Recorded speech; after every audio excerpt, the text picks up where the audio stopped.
America First in the abstract sounds like some kind of benign patriotic slogan, or maybe the name of a bank, right? Sure, America First, who could disagree? It has meant something very specific in this country since the 1940s. And that's why it was jarring today to hear not some protest candidate, not some fringe, modern Pat Buchanan acolyte, but the frontrunner for the Republican presidential nomination in 2016. It was jarring today to hear him open his big, carefully planned, written out foreign policy speech by invoking America First.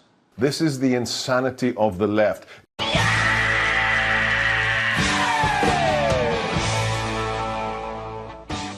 You know, as many people know, I was working in restaurants just a year ago.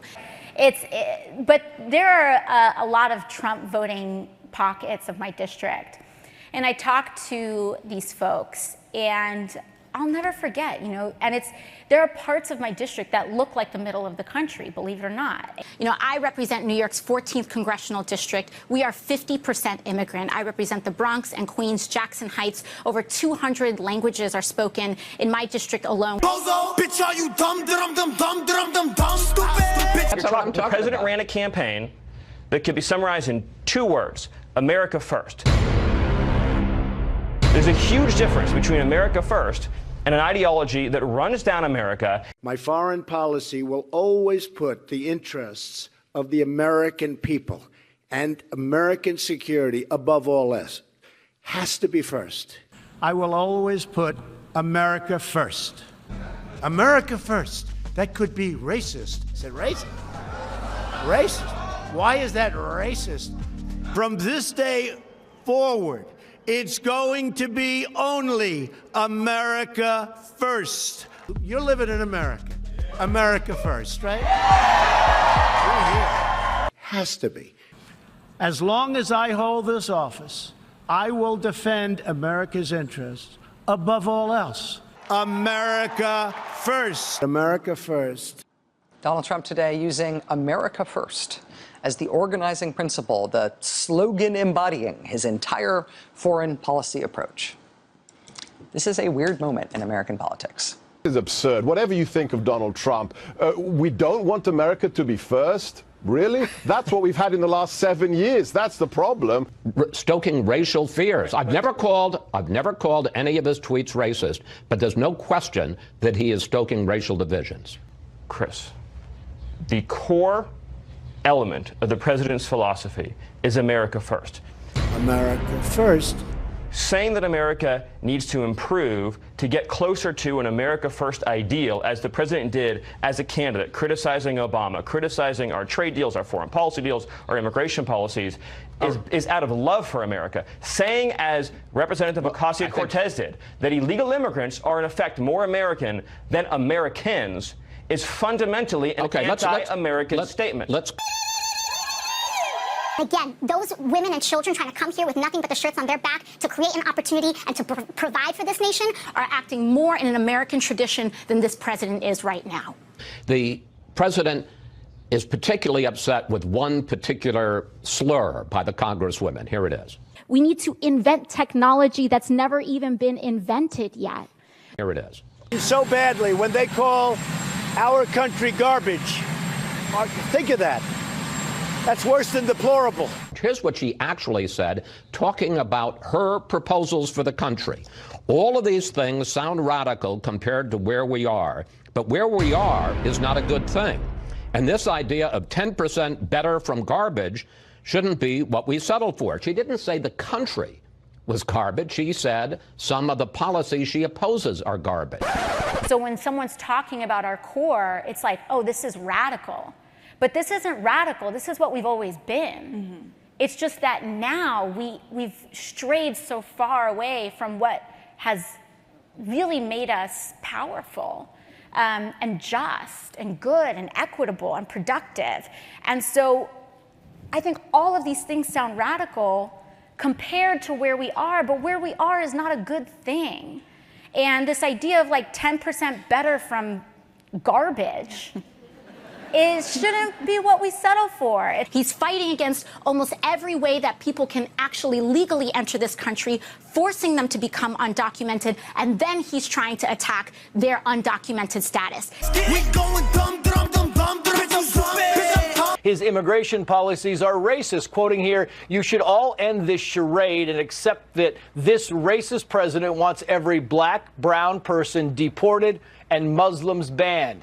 His immigration policies say this much. And by the way, people are going to come into our country. We want people to come in, but they've got to come in like you, legally, right, my man?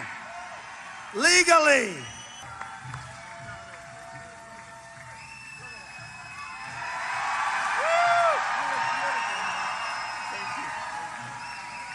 The president should not be asking for more money to an agency that has systematically violated human rights. The president should be really defending why we are funding such an agency at all. Stan, want me to horse whisper those bad boys out of there?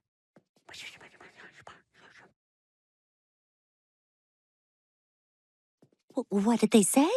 It's no use. There's no talking sense into them. 'Cause they're nuts! Ah, thank you! I'm here because I'm agitated that the media does not separate legal immigration from illegal. People spill out their guts to come here legally, and it's just really a shame that they give you a bad name. You do support immigration. Totally support, and I support Hispanics. Boy. Thank you. I support. Great guy. Thank you. Great guy, right? He said, this idea of 10% better from garbage shouldn't be what we settled for. He's talking about her proposal. It's literally impossible to read the quote that way. What she's saying is there's a debate in the Democratic Party in which some people want to improve, in her mind, 10% from garbage, which maybe we'll say is Obamacare, where she wants to do, say, Medicare for all, which she views as being, I guess, 70% better than garbage. Her point is, we're starting at garbage. Some want to go a little better than garbage. I understand and she wants to go way better than garbage. But she's talking about policy. No, she's saying her starting point. She's not talking about the country and the people. She's saying is garbage such a horrible word? She's saying that America, in her view, right now, is garbage. But more. Well, no. Then I want to put something up from Donald Trump from 2014. He wrote, the United States under President Obama has truly become the gang that couldn't shoot straight. Everything he touches turns to garbage. Stephen, that isn't AOC. That's Donald J. Trump. Throughout this interview, Chris, you're continuing to conflate Donald Trump's criticisms of President Obama versus AOC's deep and systemic criticisms of the country itself. And so let me just cut to the heart of the issue. These four congresswomen detest America as it exists, as it is currently constructed. They want to tear down the structure of our country. They want it to be a socialist, open borders country. If you, as Donald Trump says, want to destroy America with open borders, you cannot say you love your country. If you attack border agents the way that Ocasio-Cortez has, it means you have a deep-seated hatred of the nation as it exists. That's why you want to erase its borders, fundamentally transform the country, and in the process, it doesn't matter if American citizens lose their jobs, lose their homes, lose their livelihoods, lose their health coverage, and lose their very lives. There's a gigantic, enormous distinction between Donald Trump saying, I'm going to get on the world stage and put America first in every single thing we do, versus the view that says America should never come first and American citizens should never come first, which is their view, and that's what we're going to take to the ballot box. What it's going to take, movements outside of the halls of Congress, movements outside of White House. I want you all to shut them down. We can shut them down. Don't wait for this Congress to act, because we're going to go in there, we're going to impeach the and we have to demand to have a seat at the table, because it's obvious that everything else is falling apart, and to have someone like him in office that talks like him, I mean, our children have to watch that, hear that language and watch that kind of behavior. She avoids the media, leaving this event, even one of her aides getting in between her and the cameras so she didn't have to answer any of these questions. Expect the criticism to continue today from both sides of the aisle. But if you've watched throughout the weekend, you've probably seen the video from back in 2016 of now Congresswoman Rashida Tlaib being escorted out. Good video. I recommend it. Where she was very energetic at a protest, essentially, with President Trump. And she's now quoted as saying, confronting Trump was the most patriotic and courageous act I could pursue. Charlie? Yeah, well, you know, actually, now that she's been in Congress, I think that's probably a far better place for her to be. You know, she's a heckler. She believes in going into private events and shutting down people's constitutional right to free assembly and free speech by shouting and trying to shut down people from having such a gathering. But, you know, her performance in Congress, I don't think has been any better than that. So, you know, she ought to go back to doing that maybe. So, Chris, remember when you were starting out on TV and the worst thing that you could do, especially if you were an anchor, was have silence, right? Silence, right? Everyone's afraid of silence, which can be very powerful on television. So just bear with me. Don't say anything. Don't say anything and I'm going to start the stopwatch. Just don't say anything. Let's see.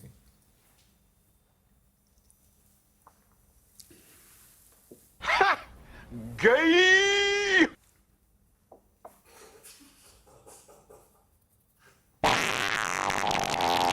That was 13 seconds.